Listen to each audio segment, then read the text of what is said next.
Ziwa Victoria ni miongoni mwa rasilimali muhimu inayogusa maisha ya watu zaidi ya milioni 45 katika nchi za Afrika Mashariki, Tanzania ikiwemo. Lakini pia ni tegemeo la maisha ya watu wa Misri kupitia mto Naili unaopokea maji yake kutoka ziwa hili.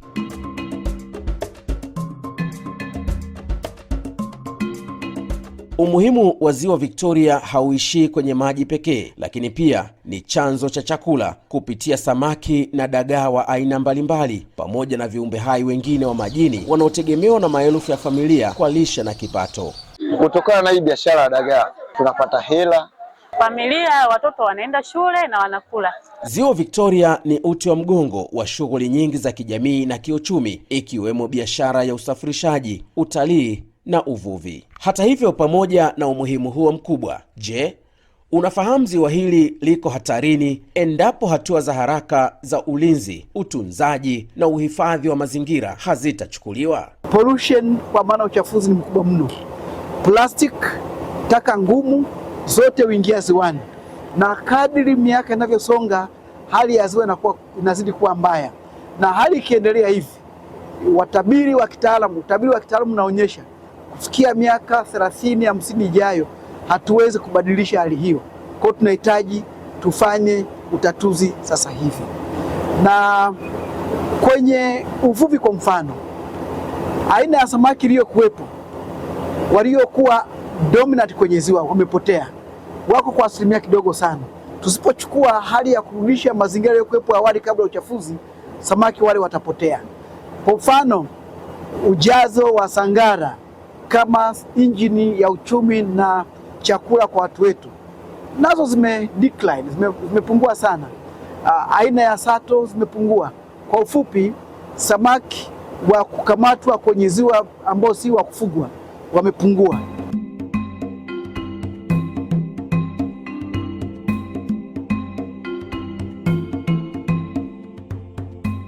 Mtazamaji, karibu katika makala hii maalum inayoangazia taka za plastiki zinavyoweza kuathiri uhai wa Ziwa Victoria. Mimi ni George Binagi. Sasa hizi taka za plastiki zikiingia zinazalisha taka ambazo zinakuwa hizo zinabadilika kuwa chembe na kuliwa na samaki. Ikiliwa na samaki inaharibu mmeng'enyo wa samaki. Sasa tunaoenda kupata wale samaki wanarejea katika cycle ya chakula cha binadamu. Kwa hiyo basi na sisi tunakuja kula samaki.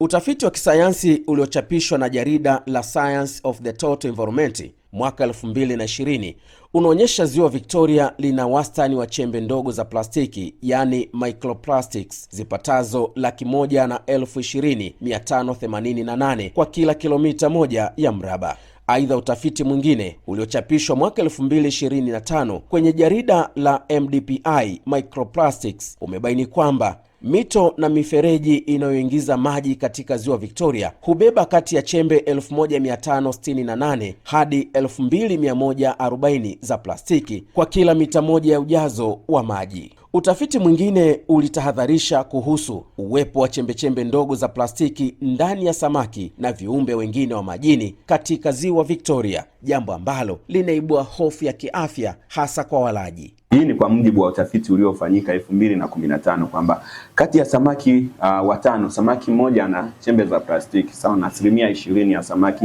waliofanyiwa majaribio katika Ziwa Victoria, ambapo walichukua majaribio ya samaki ya sato na sangara. Kwa hiyo kati ya samaki wa tano, mmoja alipatikana kuwa na chembe za plastiki. Kwa hiyo hii ni hatari iliyoje katika jamii yetu.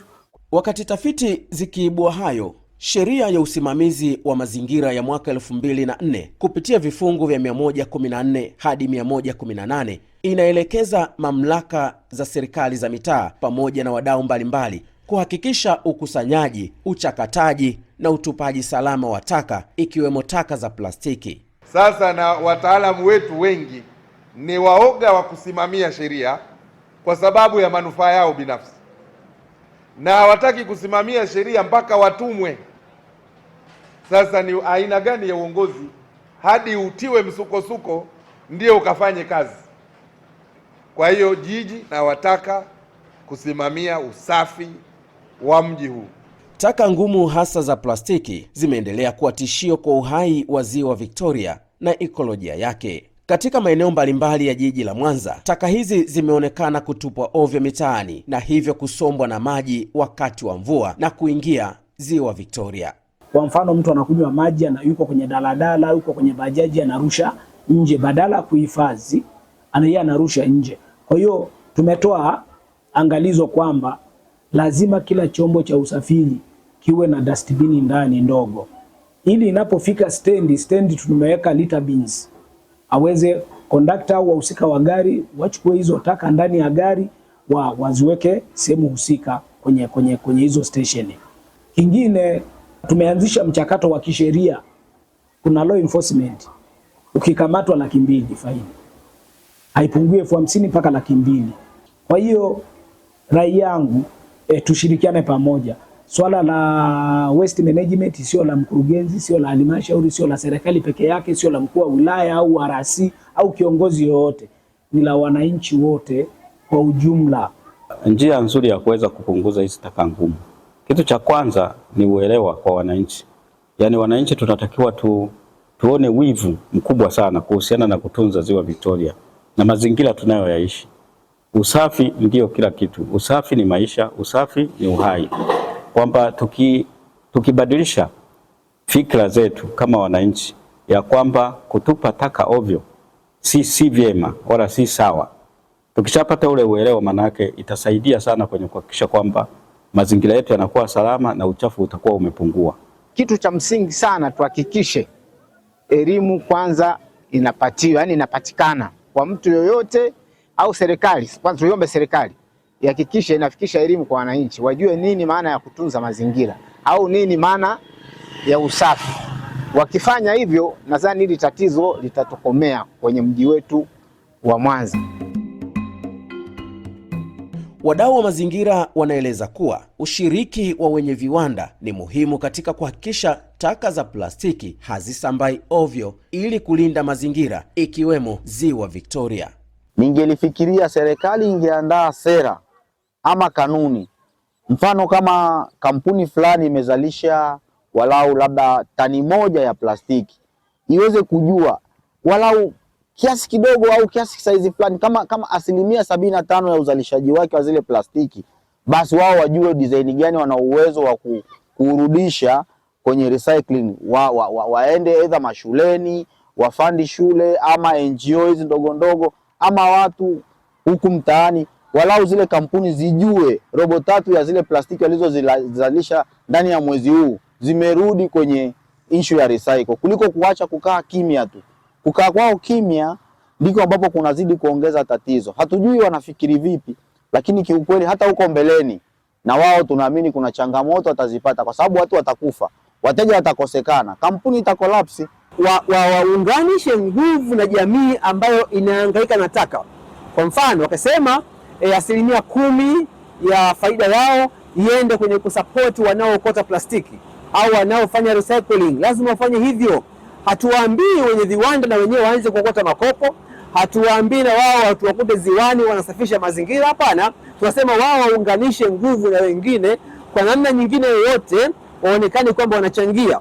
Sasa kama takataka zinazozalishwa zina kiwango kikubwa cha 10% kubwa, tunategemea pia nguvu walau nusu ya nguvu ya kuzalisha takataka wafanye compensation, waongee na wananchi na kuwapatia ruzuku kidogo, watia nguvu, watia maarifa, watia moyo hawa ambao wanakusanya machupa hayo na plastiki, na wenyewe waonekane kwamba wako sehemu ya. Kwa mfano leo hii wazowataka walioko wengi ukiwatizama mazingira yao ya kazi ni magumu sana. Ukiona mavazi yao unasema hawa watu wanatusaidia hivi, ukaenda likizo hawa itakuwaje? Kwa tunadhani wazoa taka za plastiki ni watu muhimu, wajengewe uwezo, wapatiwe mavazi rasmi ya kufanya kazi hiyo, kazi yao ianze kuheshimika. Ile kazi ni kazi muhimu sana, lakini kwa bahati mbaya bado hatujaiheshimisha. Tuna jitihada mbalimbali ambazo sisi kama makampuni ya Jambo Group tumefanya. Kuanza na kuja na mikakati mbalimbali ambayo inajikita katika uboreshaji na utunzaji mazingira.